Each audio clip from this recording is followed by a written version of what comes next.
नमस्कार दोस्तों, स्वागत है आपका हमारे चैनल जीएस रैंक 1 पर। अगर आप ऐसे ही डिटेल्ड और आसान भाषा में पढ़ाई करना चाहते हैं तो हमारे चैनल को जरूर सब्सक्राइब करें, वीडियो को लाइक करें और कमेंट करके बताएं कि आपको ये कंटेंट कैसा लगा। तो चलिए शुरू करते हैं आज का सेशन। जी, सभी को नमस्कार। आज हम लोग एक बहुत ही गहन अध्ययन करने जा रहे हैं, जिसे आप हमारा डीप डाइव सेशन कह सकते हैं। बिल्कुल, और आज के इस डीप डाइव का उद्देश्य कोई जल्दीबाजी करना नहीं है। एक लंबी क्लास होगी जहां हम ब्रिटिश भारत के गवर्नर जनरल और वाइस रायों के पूरे इतिहास को बिल्कुल शुरुआत से अंत तक क्रमानुसार समझेंगे। एकदम सही कहा। मैं यहाँ स्पष्ट कर दूं कि हम किसी भी बिंदु को छोड़ेंगे नहीं। हम हर एक घटना को बहुत ही धीमी गति से शब्दों को तोड़ कर समझेंगे, ताकि सब कुछ आपको इसी क्लास में याद हो जाए। तो चलिए सफर शुरू करते हैं। शासन की शुरुआत कैसे हुई, इसे समझने से हम आगे बढ़ेंगे। सबसे पहले बात करते हैं वॉरेन हेस्टिंग्स की। इनका समय 1773 से 1785 तक रहा। हाँ, वॉरेन हेस्टिंग्स। अब देखिए, इनके समय में सबसे पहली बड़ी चीज जो हुई वो था 1773 का रेगुलेटिंग एक्ट। अब इस शब्द रेगुलेटिंग को समझिए। रेगुलेट करना मतलब किसी चीज को कंट्रोल करना, राइट? बिल्कुल। ब्रिटिश सरकार को लगा कि ईस्ट इंडिया कंपनी पर थोड़ा नियंत्रण या रेगुलेशन होना चाहिए, तो इस एक्ट के तहत वॉरेन हेस्टिंग्स को बंगाल का पहला गवर्नर जनरल बना दिया गया। अच्छा, तो वो सिर्फ गवर्नर नहीं रहे, गवर्नर जनरल बन गए। सही। और प्रशासन के साथ न्याय भी जरूरी था, इसलिए अगले ही साल 1774 में कलकत्ता में एक सुप्रीम कोर्ट की स्थापना की गई। ओहो, 1774 में ही। और इसके मुख्य न्यायाधीश कौन बने? इसके मुख्य न्यायाधीश बने सर एलिजा इम्पे। ये नाम बहुत बार पूछा जाता है, Elijah Impey. Okay, let's unpack this. द्वैध शासन क्या था जिसे खत्म किया गया? मैंने पढ़ा है कि हेस्टिंग्स ने आते ही इसे हटा दिया था। हाँ, ये बहुत महत्वपूर्ण कदम था। देखिए, रॉबर्ट क्लाइव ने बंगाल में द्वैध शासन या डुअल गवर्नमेंट शुरू की थी। इसका मतलब था कि पैसे और पावर कंपनी के पास थे, लेकिन जनता की जिम्मेदारी स्थानीय नवाब के पास। मतलब मलाई कंपनी खाएगी लेकिन काम नवाब करेगा। एकदम सटीक। ये बहुत ही भ्रम पैदा करने वाली व्यवस्था थी, इसलिए हेस्टिंग्स ने इस दोहरी व्यवस्था का पूरी तरह से अंत कर दिया। ये तो प्रशासन की बात हुई। क्या शिक्षा या संस्कृति को लेकर भी कुछ काम हुआ था इस समय? बिल्कुल हुआ था। 1784 में सर विलियम जोन्स के साथ मिलकर हेस्टिंग्स ने एशियाटिक सोसाइटी की स्थापना की। इसका मकसद भारतीय इतिहास और ग्रंथों को समझना था। वाओ, 1784 में एशियाटिक सोसाइटी। और मुस्लिम शिक्षा के लिए भी कुछ हुआ था ना? जी, 1781 में उन्होंने कलकत्ता मदरसा की स्थापना की थी। ये विशेष रूप से मुस्लिम शिक्षा और कानूनों को समझने के लिए बनाया गया था। लेकिन युद्ध भी तो चल रहे होंगे उस समय। शांति का दौर तो था नहीं वो? हाँ, युद्ध तो लगातार चल रहे थे। इनके समय में प्रथम आंग्ल मराठा युद्ध हुआ, जो 1775 से 1782 तक चला, और ये युद्ध एक संधि के साथ खत्म हुआ। कौन सी संधि? इसे सालाबाई की संधि कहते हैं।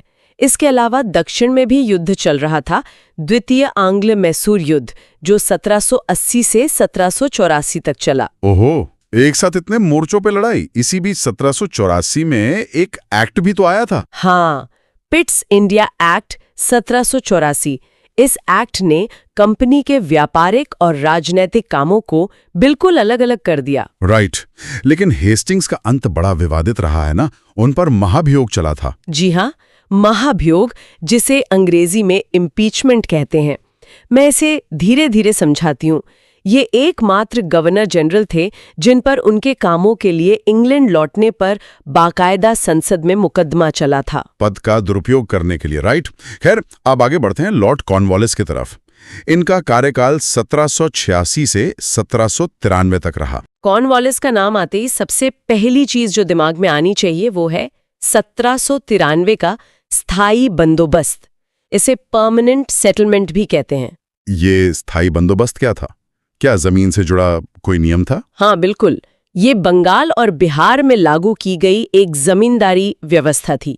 इसमें जमींदारों को जमीन का मालिक मान लिया गया और कंपनी के लिए लगान की एक स्थायी रकम तय कर दी गई। अच्छा, मतलब कंपनी को फिक्स इनकम मिलने लगी। इसके अलावा कॉर्नवालिस को सिविल सेवा का जनक भी कहा जाता है ना? जी, भारत में सिविल सेवा शुरू करने का श्रेय उन्हीं को जाता है। और सिर्फ यही नहीं, जो पुलिस व्यवस्था हम आज देखते हैं, जिले में थाने बनाना और वहां एक दरोगा बैठाना, ये सुधार भी कॉर्नवालिस ने ही किया था। वाओ, थाने और दरोगा का सिस्टम इतना पुराना है। और 1793 में ही उनका कॉर्नवालिस कोड भी आया था। उसमें शक्तियों का पृथक्करण या सेपरेशन ऑफ पावर्स की बात थी। वो क्या था? सेपरेशन ऑफ पावर्स का मतलब है शक्तियों को अलग अलग करना। उन्होंने क्या किया कि राजस्व प्रशासन यानी टैक्स वसूलने का काम और न्याय प्रशासन यानी इंसाफ करने का काम, इन दोनों को एक दूसरे से बिल्कुल अलग कर दिया। मतलब जो टैक्स लेगा वो जज नहीं बन सकता। बहुत लॉजिकल है। और युद्ध के मोर्चे पर कॉर्नवालिस ने क्या किया? इनके समय में तृतीय आंग्ल मैसूर युद्ध हुआ था 1790 से 1792 तक। इसमें उन्होंने टीपू सुल्तान को हराया और उन्हें श्रीरंगपट्टनम की संधि करने पर मजबूर किया। राइट। अब इसके बाद एंट्री होती है लॉर्ड वेलेस्ली की 1798 से 1805। और इनकी एक नीति बहुत मशहूर है, सहायक संधि या सब्सिडरी अलायंस। हाँ, 1798 की सहायक संधि। ये एक बहुत ही चालाक कूटनीतिक नीति थी। इसमें अंग्रेजों ने भारतीय राजाओं से कहा कि हम आपकी रक्षा करेंगे, लेकिन आपको अपनी रियासत में हमारी सेना रखनी होगी और उसका पूरा खर्च आपको ही उठाना होगा। एक तरह का प्रोटेक्शन मनी। और सबसे पहले ये संधि किसने स्वीकार की थी? हैदराबाद के निजाम ने सबसे पहले इस संधि को स्वीकार किया था।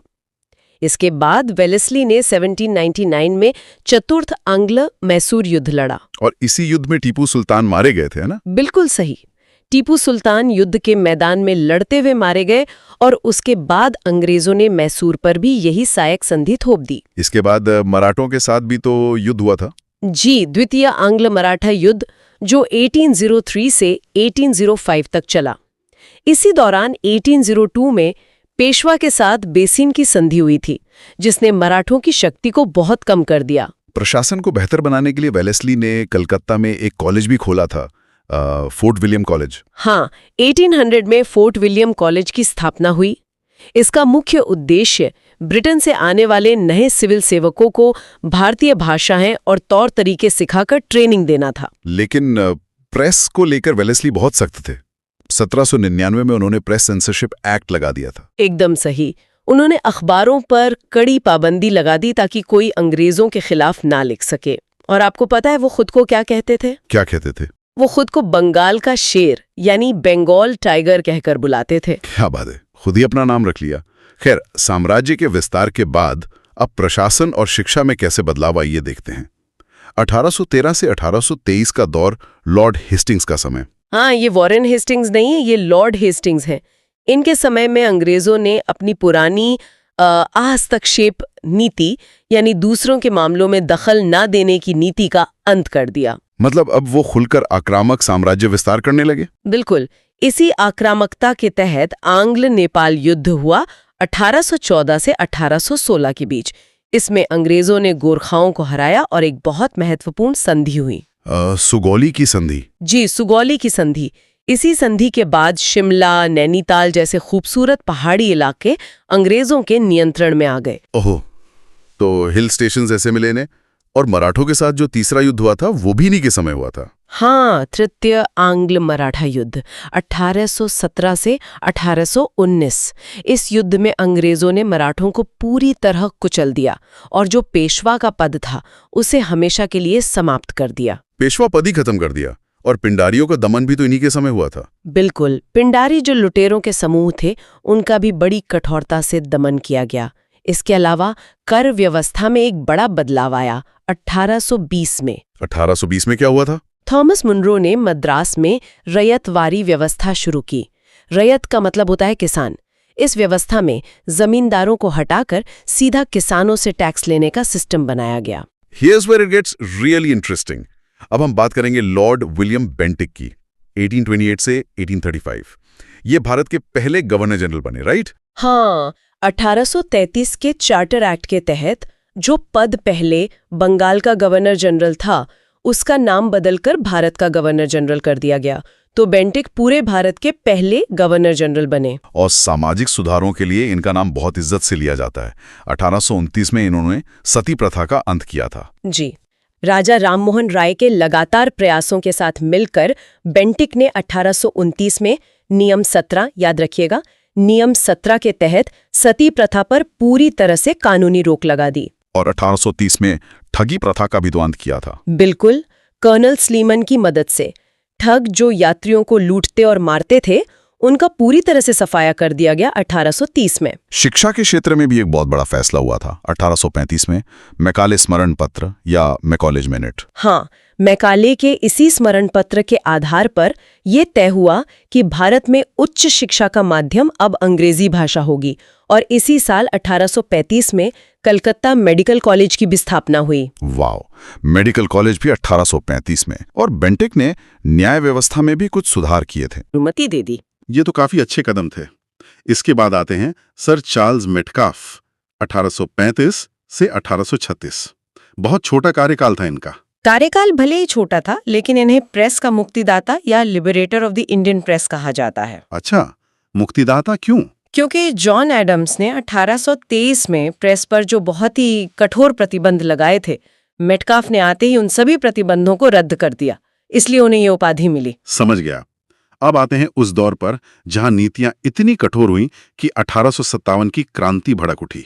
लॉर्ड डलहौजी, 1848 से 1856। डलहौजी का नाम आते सबसे कुख्यात नीति याद आती है व्यपगत का सिद्धांत, जिसे अंग्रेजी में डॉक्ट्रिन ऑफ लैब्स या आम भाषा में हड़प नीति कहते हैं। हड़प नीति, इसमें दत्तक पुत्रों को राजा मानने से मना कर दिया जाता था, है ना? बिल्कुल। डलहौजी ने कहा कि जिन राजाओं के अपने सगे बेटे नहीं हैं, उनके गोद लिए हुए बच्चे यानी दत्तक पुत्र को वारिस नहीं माना जाएगा। और इसी नियम से उन्होंने कई राज्य हड़प लिए। जी, इसी आधार पर उन्होंने सतारा, झांसी और नागपुर को ब्रिटिश साम्राज्य में मिला लिया, और 1856 में तो अवध का विलय कर लिया, वो भी कुशासन का झूठा आरोप लगाकर। अवध पर कुशासन का आरोप।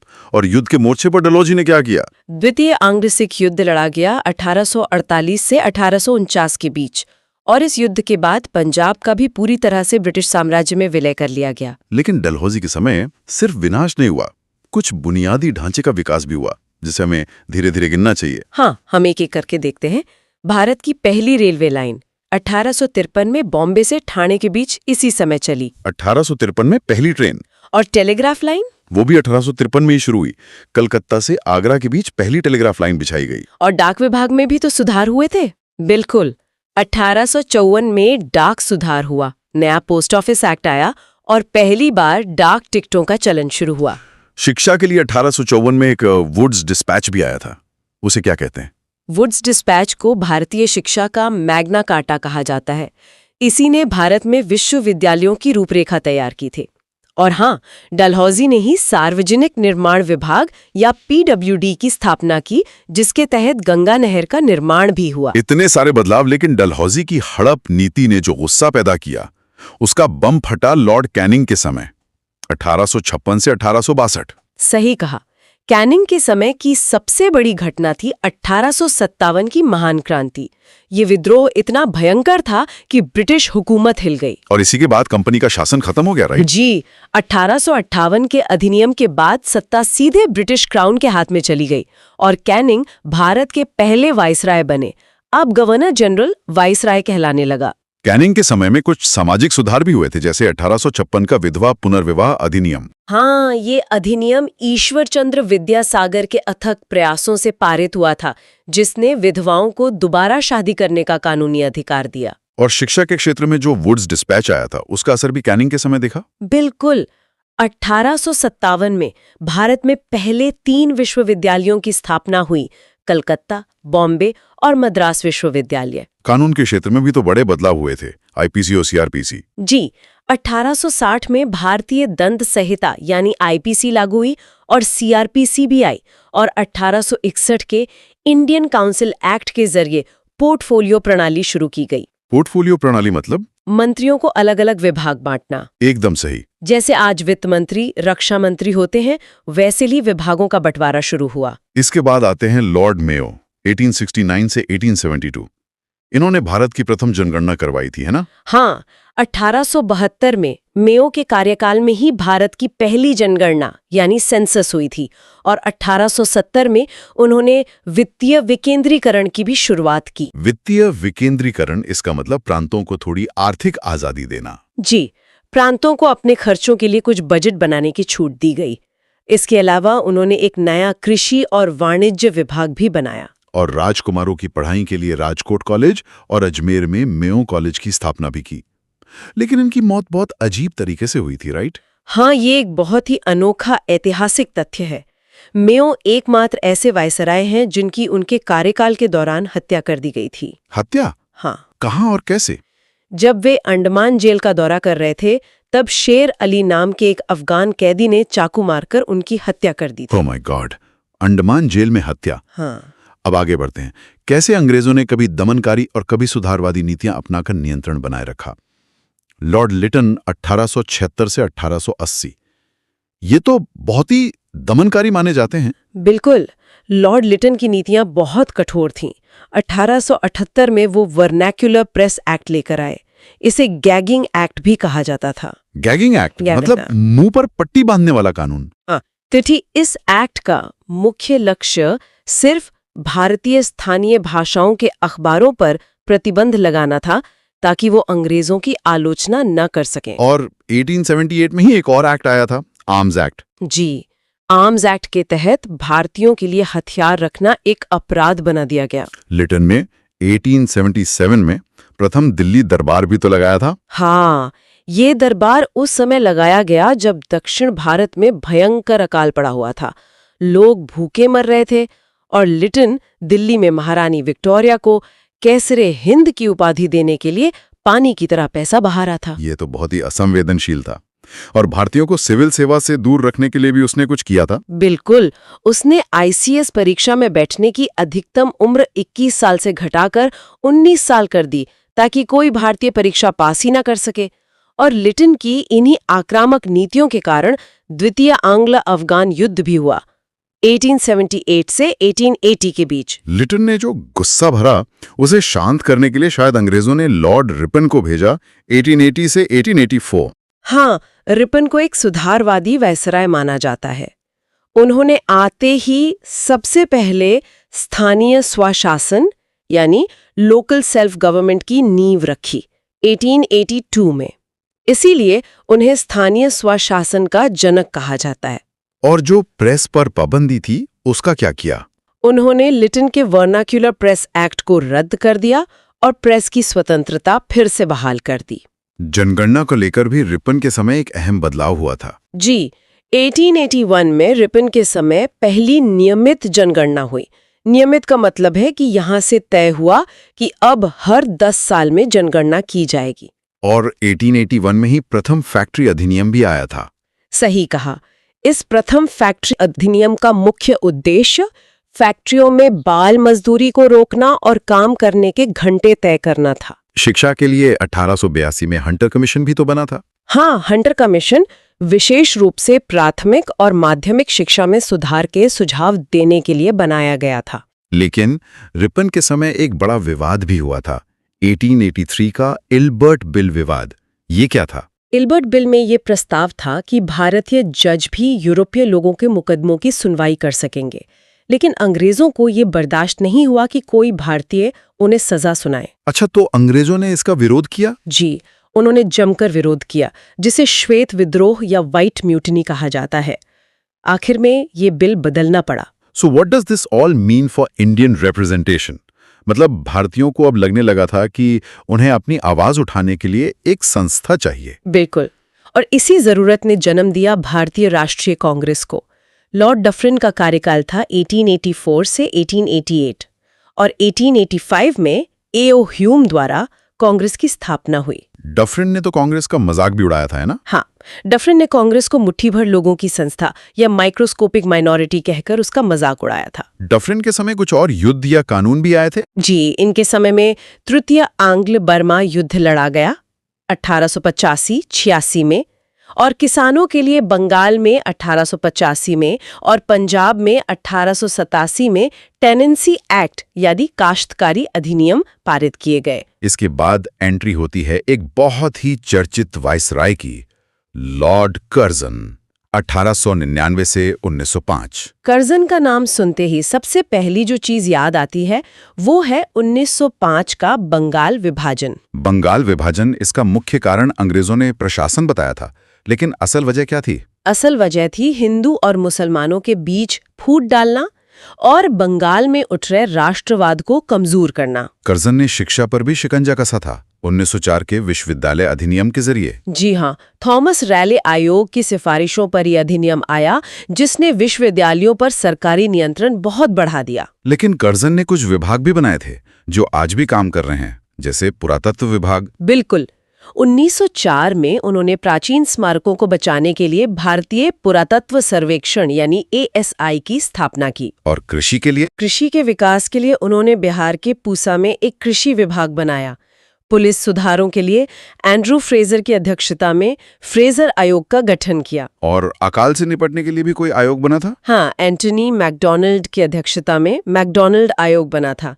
और प्रशासन के लिए उन्होंने उत्तर पश्चिम सीमा प्रांत या NWFP नाम का एक बिल्कुल नया प्रांत भी बनाया। बंगाल विभाजन के बाद देश में राष्ट्रवाद की लहर उठ पड़ी।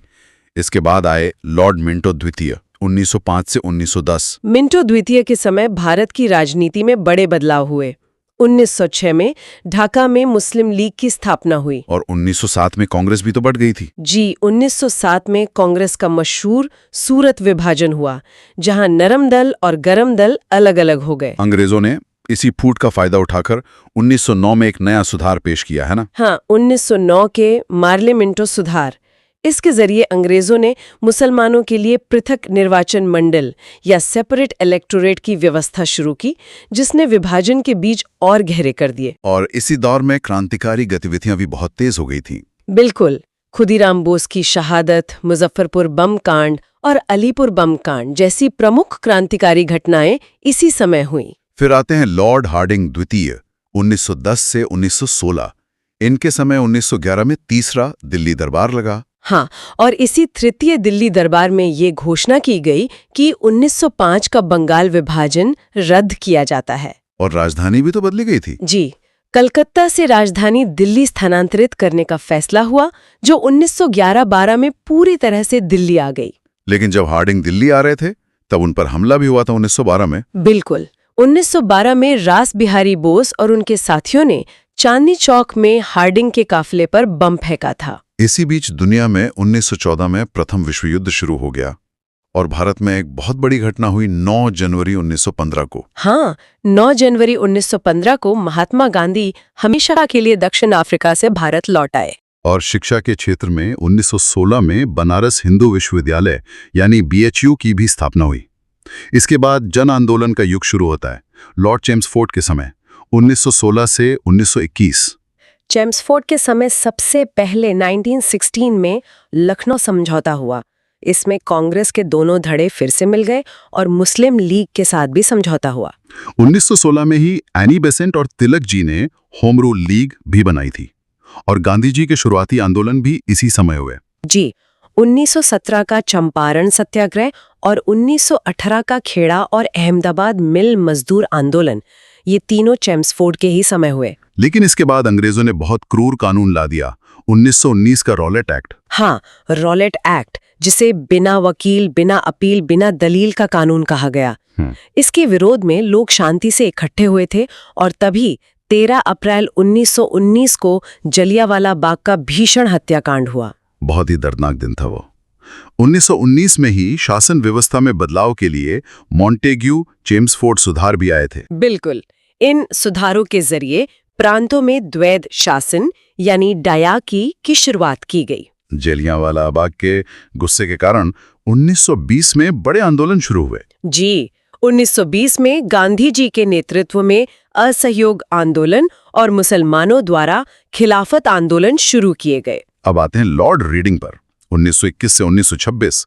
ये एकमात्र यहूदी वायसराय थे, राइट? हाँ, लॉर्ड रीडिंग भारत के एकमात्र यहूदी वायसराय थे। इनके समय में एक घटना हुई जिसने असहयोग आंदोलन को रोक दिया, 4 फरवरी 1922 का चौरी चौरा कांड। बिल्कुल।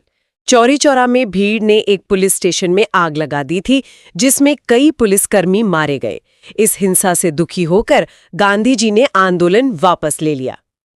आंदोलन रुकने के बाद 1923 में एक नई पार्टी बनी, स्वराज पार्टी। जी, मोतीलाल नेहरू और CR दास ने स्वराज पार्टी का गठन किया ताकि चुनावों में हिस्सा लिया जा सके। क्रांतिकारियों ने भी इसी दौरान एक बड़ा कदम उठाया, 1925 में काकोरी ट्रेन डकैती। हाँ, राव प्रसाद बिस्मिल, अशफाकुल्ला खान और अन्य क्रांतिकारियों ने काकोरी में सरकारी खजाना लूटा। रीडिंग के समय कुछ दबाव में आकर फैसले भी लिए गए, जैसे रॉलेट एक्ट की वापसी। बिल्कुल, रॉलेट एक्ट वापस लिया गया और ये भी तय हुआ कि अब आईसीएस की परीक्षा भारत और इंग्लैंड दोनों जगह एक साथ आयोजित की जाएगी। और 1925 में ही राष्ट्रीय स्वयंसेवक संघ यानी आरएसएस की स्थापना भी हुई। अब चलते हैं लॉर्ड इरविन के समय 1926 से 1931। इरविन के समय 1927-28 में साइमन कमीशन भारत आया। इसका बहुत विरोध हुआ था क्योंकि इसमें एक भी भारतीय सदस्य नहीं था, है ना? सही कहा। साइमन गो बैक के नारे लगे। इसके जवाब में भारतीयों ने 1928 में अपनी खुद की नेहरू रिपोर्ट तैयार करके पेश की। और फिर 1929 के लाहौर अधिवेशन में तो कांग्रेस ने सीधे पूर्ण स्वराज की मांग कर दी। जी, रावी नदी के तट पर पूर्ण स्वराज का संकल्प लिया गया और इसे जमीन पर उतारने के लिए 1930 में गांधी जी ने मशहूर दांडी मार्च किया और नमक कानून तोड़ा। इसी बीच लंदन में गोलमेज सम्मेलन भी शुरू हो गए। 1930 में प्रथम गोलमेज सम्मेलन हुआ। हाँ, और फिर 1931 में गांधी इरविन समझौता हुआ, जिसके बाद गांधी जी दूसरे सम्मेलन में जाने के लिए तैयार हुए। लेकिन इसी समझौते के आसपास भगत सिंह, राजगुरु और सुखदेव को फांसी दे दी गई, जिसने पूरे देश को गहरे सदमे में डाल दिया। बिल्कुल। इसके बाद लॉर्ड विलिंगडन का दौर आया 1931 से 1936। 1931 में लंदन में द्वितीय गोलमेज सम्मेलन हुआ, जिसमें गांधी जी ने हिस्सा लिया, लेकिन वो विफल रहा। अंग्रेजों ने फिर से बांटने की चाल चली। 1932 में सांप्रदायिक पंचाट या कम्युनल अवार्ड लाकर। जी, ब्रिटिश प्रधानमंत्री रैमसे मैकडॉनल्ड ने दलितों के लिए भी अलग निर्वाचन मंडल की घोषणा कर दी। इसके विरोध में गांधी जी ने अनशन किया, जिसके बाद 1932 में पूना पैक्ट हुआ। एकदम सही। गांधी जी और डॉक्टर BR अम्बेडकर के बीच पूना पैक्ट हुआ, जिसमें अलग निर्वाचन की जगह आरक्षण की बात तय हुई। और 1935 में फिर एक बहुत बड़ा अधिनियम आया, भारत शासन अधिनियम। हाँ, गवर्नमेंट ऑफ इंडिया एक्ट 1935। इसके तहत प्रांतों में द्वैध शासन खत्म करके उन्हें प्रांतीय स्वायत्तता दे दी गई। और 1934 में कांग्रेस के भीतर ही कांग्रेस सोशलिस्ट पार्टी भी बनी थी। अब आते हैं उस वायसराय पर जिसका कार्यकाल सबसे लंबा रहा, लॉर्ड लिलिथगो, 1936 से 1943। जी, सबसे लंबा कार्यकाल। 1935 के एक्ट के आधार पर 1937 में प्रांतीय चुनाव हुए। इसमें कांग्रेस ने कई जगह सरकार बनाई। लेकिन 1939 में जब द्वितीय विश्व युद्ध शुरू हुआ तो बिना भारतीयों से पूछे भारत को युद्ध में झोंक दिया गया। इसी बात के विरोध में 1939 में कांग्रेस की सभी प्रांतीय सरकारों ने इस्तीफा दे दिया। 1939 में ही सुभाष चंद्र बोस ने अपनी नई पार्टी फॉरवर्ड ब्लॉक भी बनाई। और 1940 में मुस्लिम लीग ने क्या किया? 1940 में मुस्लिम लीग के लाहौर अधिवेशन में पहली बार अलग पाकिस्तान का प्रस्ताव पारित किया गया। अंग्रेजों ने भारतीयों को युद्ध में मनाने के लिए 1940 में अगस्त प्रस्ताव दिया। हाँ, अगस्त प्रस्ताव में उन्होंने युद्ध के बाद डोमिनियन स्टेटस देने का लालच दिया, लेकिन कांग्रेस ने इसे ठुकरा दिया और 1940 में ही व्यक्तिगत सत्याग्रह शुरू कर दिया। फिर 1942 में क्रिप्स मिशन आया। क्रिप्स मिशन के वादे भी खोखले थे, इसीलिए गांधी जी ने इसे पोस्ट डेटेड चेक या बीते हुए समय का चेक कहा। और अंततः 1942 में ही गांधी जी ने नारा दिया, अंग्रेजों भारत छोड़ो आंदोलन शुरू हो गया। बिल्कुल। अब हम आते हैं सत्ता के अंतिम दिनों में, लॉर्ड वेवल का समय 1943 से 1947। इनके समय की शुरुआत तो 1943 में बंगाल के भयानक अकाल से हुई, जिसमें लाखों लोग मारे गए। जी, राजनीतिक गतिरोध दूर करने के लिए 1944 में CR फॉर्मूला पेश किया गया, लेकिन बात नहीं बनी। 1945 में वेवल योजना आई और शिमला सम्मेलन हुआ। वो क्यों फेल हुआ? वो इसलिए विफल हुआ क्योंकि जिन्ना ने अपनी जिद पर वीटो लगा दिया कि मुसलमानों के प्रतिनिधि सिर्फ मुस्लिम लीग तय करेगी। 1945 में ही आजाद हिंद फौज यानी INA के सैनिकों पर लाल किले में मुकदमा भी चला। हाँ, और 1946 में शाही भारतीय नौसेना RIN के नौसैनिकों ने अंग्रेजों के खिलाफ सीधा विद्रोह कर दिया। सत्ता सौंपने की बात करने 1946 में कैबिनेट मिशन भारत आया। कैबिनेट मिशन ने एक योजना दी, लेकिन मुस्लिम लीग को पाकिस्तान चाहिए था, इसलिए जिन्ना ने 16 अगस्त 1946 को प्रत्यक्ष कार्रवाई दिवस या डायरेक्ट एक्शन डे की घोषणा कर दी। इसके कारण पूरे देश में, खासकर कलकत्ता में, बहुत भीषण दंगे हुए। इन सब के बीच 2 सितंबर 1946 को जवाहरलाल नेहरू के नेतृत्व में एक अंतरिम सरकार का गठन हुआ। और फिर फरवरी 1947 में ब्रिटिश प्रधानमंत्री क्लेमेंट एटली ने एक बड़ी घोषणा कर दी। जी, एटली ने घोषणा की कि अंग्रेज हर हाल में जून 1948 तक भारत छोड़ देंगे। सत्ता के इस हस्तांतरण को पूरा करने के लिए अंतिम वाइसराय बनकर आए लॉर्ड माउंटबेटन। 1947 से 1948। माउंटबेटन ने सबसे पहले एक योजना बनाई जिसे डिकी बर्ड प्लान या बाल्कन प्लान कहा जाता है। इसमें भारत को कई छोटे टुकड़ों में बांटने का विचार था। लेकिन नेहरू जी ने इसे तुरंत खारिज कर दिया होगा। बिल्कुल। उसके बाद 3 जून 1947 को एक नई योजना आई जिसे माउंटबेटन योजना कहते हैं। इसी योजना ने औपचारिक रूप से भारत और पाकिस्तान के विभाजन पर मुहर लगा दी। और सीमाएं कैसे तय हुई? सीमाएं तय करने के लिए सिरिल रेडक्लिफ की अध्यक्षता में रेडक्लिफ आयोग का गठन किया गया। फिर 15 अगस्त 1947 को भारतीय स्वतंत्रता अधिनियम लागू हुआ और हमारा देश आखिरकार आजाद हो गया। माउंटबेटन स्वतंत्र भारत के पहले गवर्नर जनरल बने। हाँ, आजादी के बाद अक्टूबर 1947 में महाराज हरि सिंह ने विलय पत्र पर हस्ताक्षर किए और कश्मीर भारत का अभिन्न अंग बन गया। लेकिन आजादी के कुछ ही महीनों बाद 30 जनवरी 1948 को नाथूराम गोडसे ने गांधी जी की हत्या कर दी, जिसने पूरे देश को रुला दिया। ये एक बहुत ही दुखद पल था। इसके बाद हम आते हैं स्वतंत्र भारत के पहले और अंतिम भारतीय गवर्नर जनरल पर, सी राजगोपालाचारी, 1948 से 1950। राजगोपालाचारी जी के समय की सबसे बड़ी चुनौती और उपलब्धि क्या थी? सबसे बड़ा काम था देश को एक सूत्र में पिरोना, यानी रियासतों का एकीकरण। सरदार वल्लभ भाई पटेल और वीपी मेनन के साथ मिलकर ये ऐतिहासिक काम किया गया। हैदराबाद की रियासत को भी तो 1948 में ही मिलाया गया था ना? जी हाँ, 1948 में पुलिस कार्रवाई हुई जिसे ऑपरेशन पोलो नाम दिया गया और इसके जरिए हैदराबाद का भारत में विलय कर लिया गया। और फिर 26 नवंबर 1949 को हमारा संविधान बनकर तैयार हुआ और उसे अपनाया गया। एकदम सही। और अंत में 26 जनवरी 1950 को जब भारत का संविधान पूरी तरह लागू हुआ और हम एक गणतंत्र बने, तब डॉक्टर राजेंद्र प्रसाद देश के पहले राष्ट्रपति बने। और इसी के साथ गवर्नर जनरल का ये जो औपनिवेशिक पद था वो हमेशा हमेशा के लिए इतिहास के पन्नों में दफन हो गया। बिल्कुल। जरा सोचिए, जो ब्रिटिश शासन 1773 में वॉरेन हेस्टिंग्स के रेगुलेटिंग एक्ट के साथ एक व्यापारिक कंपनी के नियंत्रण के रूप में शुरू हुआ था, वो कैसे समय के साथ बदलता गया और अंततः सी राजगोपालाचारी के समय उसी औपनिवेशिक पद को हमेशा के लिए समाप्त करके एक पूर्ण भारतीय गणतंत्र का निर्माण हुआ। इतिहास का ये चक्र हमें बहुत कुछ सिखाता है। तो दोस्तों, आज का पूरा सेशन यही समाप्त होता है। अगर आपको ये लेक्चर हेल्पफुल लगा हो तो वीडियो को लाइक जरूर करें और हमारे चैनल जीएस रैंक 1 को सब्सक्राइब करना बिल्कुल ना भूलें। साथ ही कमेंट करके बताएं कि आपको ये सेशन कैसा लगा और आगे आप किस टॉपिक पर वीडियो चाहते हैं। मिलते हैं अगले लेक्चर में। तब तक के लिए